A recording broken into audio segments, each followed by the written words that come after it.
شروع کرتا ہوں اللہ کے نام سے جو بڑا مہربان نہایت رحم والا ہے۔ صحیح بخاری میں حضرت ابو ہریرہ سے روایت ہے کہ رسول اللہ صلی اللہ علیہ وآلہ وسلم نے فرمایا، سیدنا ابراہیم علیہ السلام نے کبھی جھوٹ نہیں بولا مگر 3 دفعہ بولا۔ یہ اصطلاحاً جھوٹ کہے گئے ہیں، حقیقت میں جھوٹ نہیں ہیں، بلکہ یہ تو ریا کی ایک شکل ہے۔ ان میں سے 2 جھوٹ اللہ کے لیے تھے۔ ایک تو ان کا یہ قول کہ میں بیمار ہوں۔ اس کا واقعہ یہ ہے کہ ایک مرتبہ قوم کا ایک اہم مذہبی میلہ لگنے والا تھا اور سب لوگ اس میں شرکت کے لیے چلنے لگے، تو کچھ لوگوں نے حضرت ابراہیم علیہ السلام سے اصرار کیا کہ وہ بھی سیر کے لیے میلے میں چلیں۔ حضرت ابراہیم علیہ السلام تو اس موقع کے انتظار میں تھے کہ سب لوگ یہاں سے چلے جائیں تو ان کے تمام بتوں کو توڑ پھوڑ کے اپنا ارادے کو عملی جامہ پہناؤں۔ چنانچہ انہوں نے پہلے تو ان لوگوں کے ساتھ جانے سے صاف انکار کیا، مگر جب ان کا اصرار بہت بڑھا تو اس وقت انہوں نے کہا، میں آج کچھ بیمار سا ہوں۔ ان کی یہ بات بظاہر خلاف واقعہ اور جھوٹ معلوم ہوتی ہے، کیونکہ وہ اس وقت واقعتاً بیمار نہیں تھے، بلکہ ان کے ساتھ نہ جانے کے لیے علالت کا بہانہ کیا تھا۔ علماء کرام اس کو تعویل یہ کرتے ہیں کہ ابراہیم کی مراد روحانی بیماری تھی کہ میں روحانی بیمار ہوں، اور دوسرا جھوٹ یہ ہے کہ ان بتوں کو بڑے بت نے توڑا ہوگا۔ اس واقعے کی تفصیل یہ ہے کہ جب ابراہیم نے میلے میں جانے سے انکار کر دیا تو پھر بت خانے میں چل اور تمام بتوں اور مورتیوں کو توڑ پھوڑ ڈالا اور سب سے بڑے بت کے کاندھے پر تیر رکھ کر واپس چلے گئے۔ قوم کے لوگ میلے سے واپس آئے تو انہوں نے مندر میں اپنے دیوتاؤں بتوں کو اس خراب حالت میں پایا اور سخت برہمی کے ساتھ ایک دوسرے سے پوچھنے لگے کہ یہ کس کی حرکت ہے۔ کچھ لوگوں نے کہا کہ ہو نہ ہو یہ حضرت ابراہیم علیہ السلام کا کام ہے، وہی شخص ہے جو ہمارے دیوتاؤں کی برائی کہتا ہے، اور اس بستی میں اس کے علاوہ کوئی موجود بھی نہیں تھا۔ چنانچہ بڑے بڑے پجاریوں سرداروں کے سامنے ان کی طلبی ہوئی اور مجمع عام میں ان سے پوچھا گیا کہ ابراہیم تم نے ہمارے ان دیوتاؤں کے ساتھ یہ کیا حرکت کی ہے؟ اس وقت حضرت ابراہیم نے یہ بات کہی کہ بالفعل کبیر، بلکہ یہ کام ان سب کے بڑے بت نے کیا ہے۔ پس حضرت ابراہیم علیہ السلام کا یہ جواب بھی گویا خلاف واقعہ تھا، لیکن حقیقت میں ان کے اس جواب کو جھوٹ سے تعبیر نہیں کیا جا سکتا، کیونکہ ان کی اصل غرض اپنی گمراہ قوم کو متنابہ کرنا اور اس طرح لاجواب کر دینا تھا۔ تیسرا جھوٹ سیدہ سارہ علیہ السلام کے بارے میں تھا۔ اس کا قصہ یہ ہے کہ سیدنا ابراہیم علیہ السلام ایک ظالم بادشاہ کے ملک میں پہنچے۔ ان کے ساتھ ان کی بیوی سیدہ سارہ بھی تھیں اور وہ بڑی خوبصورت تھیں۔ انہوں نے اپنی بیوی سے کہا کہ اس ظالم بادشاہ کو اگر معلوم ہوگا کہ تو میری بیوی ہے تو مجھ سے چھین لے گا، اس لیے اگر وہ تم سے پوچھے تو تم یہ کہنا کہ میں اس شخص کی بہن ہوں اور تو اسلام کے رشتے سے میری بہن ہے،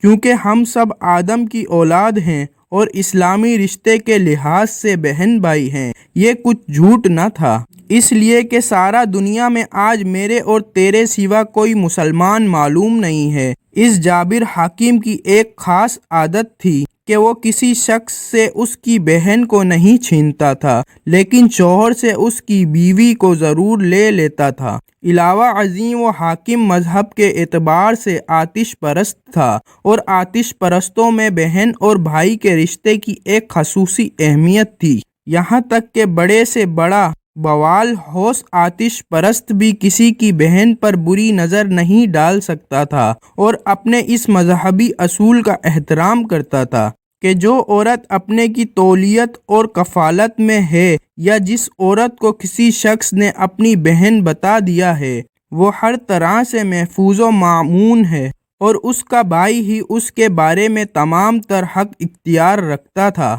چنانچہ حضرت ابراہیم علیہ السلام نے چاہا کہ اس کے دین کا سہارا لیں اور سارہ کو اس ظالم کے چنگل سے بچانے کے لیے ایسی بات کہی جو بالکل ہی خلاف واقعہ نہ ہو اور وہ ظالم بھی اپنے برے ارادے سے باز آ جائے۔ جب سیدنا ابراہیم اس کی قلم رو اس کے علاقے سے گزر رہے تھے تو اس ظالم بادشاہ کے کارندے اس کے پاس گئے اور بیان کیا کہ تیرے ملک میں ایک ایسی عورت آئی ہے جو تیرے سوا کسی اور کے لائق نہیں ہے، یعنی بہت ہی خوبصورت ہے۔ اس ظالم پر شیطان کی گرفت اتنی سخت تھی کہ اس نے نہ تو اپنے دین کے اصول کا احترام کیا اور نہ اپنی کماش کے لوگوں کی روایت و عادت کا لحاظ رکھا، بلکہ حضرت سارہ کو اپنی ہوس کا نشانہ بنانے کے درپے ہوا۔ اس نے سیدہ سارہ کو بلا بھیجا، وہ گئیں تو سیدنا ابراہیم علیہ السلام نماز کے لیے کھڑے ہو گئے، اللہ سے دعا کرنے لگے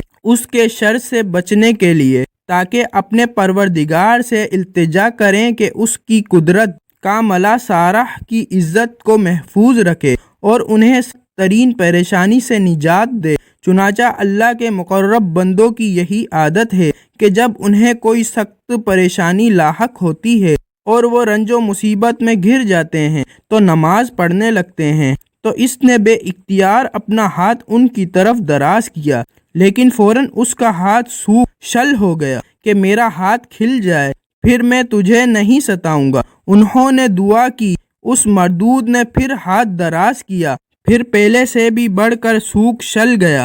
اس نے دعا کے لیے کہا تو انہوں نے دعا کی، پھر اس مردود نے دست درازی کی، پھر پہلے دونوں دفعہ سے بڑھ کر سوکھ گیا۔ تب وہ بولا کہ اللہ سے دعا کر کہ میرا ہاتھ کھل جائے، اللہ کی قسم اب میں تجھ کو نہ ستاؤں گا۔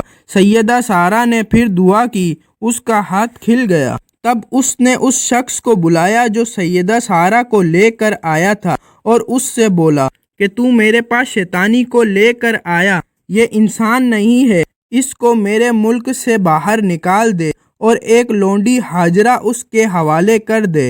یہ ہاجرہ بعد حضرت ابراہیم کی زوجہ بنی اور آپ سے اسماعیل پیدا ہوئے۔ سیدہ سارہ ہاجرہ کو لے کر لوٹ آئیں۔ جب سیدنا ابراہیم علیہ السلام نے دیکھا تو نمازوں سے فارغ ہوئے اور کہا کیا ہوا؟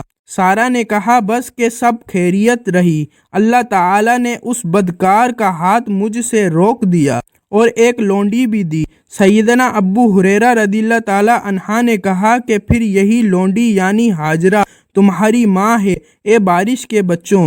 حضرت ابو ہریرہ نے بنی ماں اسماعیل کے ذریعے اس طرف اشارہ کیا کہ زمزم کا چشمہ حضرت اسماعیل کی وجہ سے نمودار ہوا تھا، اس کا پانی آسمان قدس و طہارت سے اس زمین پر آیا تھا، اور یہ کہ زمین سے جو فوائد و فیوز برآمد ہوتے ہیں وہ سب صانع حقیقی اللہ تعالی آسمان سے ہی بھیجتا ہے۔ اور دوسرا قول یہ ہے کہ حضرت ابو ہریرہ کا ان اہل عرب کو آسمان کے پانی سے تعبیر کرنا ان کی نسلی و نسبی شرف و عظمت کے اظہار کے طور پر تھا، کیونکہ آسمان کا پانی نظافت و پاکیزگی کے لیے ضرب المثل ہے۔